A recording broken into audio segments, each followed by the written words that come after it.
जगतसिंहपुर जिले में अंतर्जातीय योग दिवस पालित हो जाएगी। जगतसिंहपुर जिले में जून 25 तारिख मिलित जातिसंघ द्वारा अंतर्जातीय योग दिवस भाव में समग्र विश्व में पालित हो आसुछि। एही परिप्रेक्षी में जगतसिंहपुर जिले में जिला स्तरीय एकादशतम अंतर्जातीय योग दिवस विजु पट्टनायक बहुमुखी इंडोर स्टाडियम और पारादीप कलिंग बालीजात्रा पड़िया अनुष्ठित हो जाएगी। ए वर्षर थीम रही एक पृथ्वी एक स्वास्थ्य ପାଇଁ योग। ए अवसर में माननीय मंत्री शिल्प दक्षता विकास वैषयिक शिक्षा श्री संपत चंद्र स्वाई पारादीप ठारे मुख्य अतिथि भाव में जोगदे उपस्थित जनसाधारण को योगर उपदायिता संपर्क में बुझाई।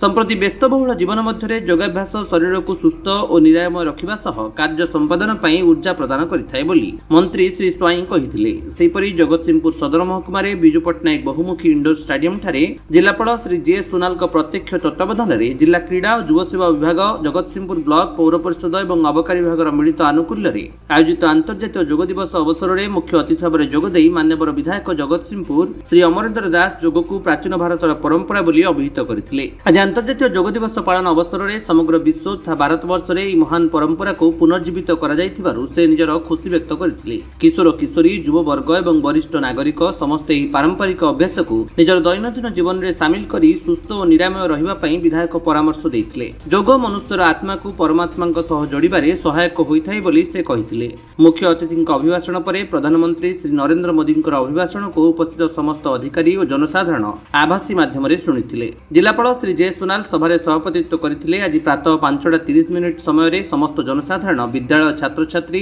सरकारी कर्मचारी छोट छोट पिला माने पहुंची योग शिक्षा करथिले। प्रातः 7 घटिकारु साधारण योग नियमावली अनुसार प्रथमे प्रार्थना और परे विभिन्न आसन जेपरिक ताड़ासन भुजंगासन त्रिकोणासन भ्रामरी कपाल भारती अनुलोम विलोम परि प्राणायाम मुद्रा प्रशिक्षक निहारंजन निर्देश में अनुष्ठित करा जायतिला। ए अवसर में विजु पट्टनायक बहुमुखी इंडोर स्टाडियम ठारे अतिरिक्त जिलापाल श्री ज्योतिशंकर राय जिला परिषद मुख्य विकास तथा कार्यनिर्वाही अधिकारी श्री रविनारायण जेठी उपजिलापाल श्री प्रशांत कुमार तराई पौर परिषद अध्यक्षा श्रीमती अंचना सिंह क्रीड़ा अधिकारी श्रीमती विश्वविजयिनी पट्टनायक पौर परिषद निर्वाही अधिकारी श्रीमती सीमा जेना ब्लॉक उन्नयन अधिकारी जगतसिंहपुर श्री आशुतोष मिश्र अबकारी निरीक्षक श्रीमती अनिता प्रधान जिला सूचना और लोकसंपर्क अधिकारी अन्य जिला स्तरीय अधिकारी कर्मचारी साधारण जनता छात्र छात्री गणमाध्यम प्रतिनिधि प्रमुख उपस्थित रही योग शिक्षा करथिले। परे पौर परिषद पक्षरु एक पेड़ मां के नाम अभियान रे अतिथि माने वृक्षारोपण करथिले। अन्यपटे पारादीप ठारे आयोजित अंतर्जातीय योग दिवस अवसर में अतिरिक्त जिलापाल श्री निरंजन बेहेरा पारादीप पौर परिषद अध्यक्ष श्री बसंत विश्वाल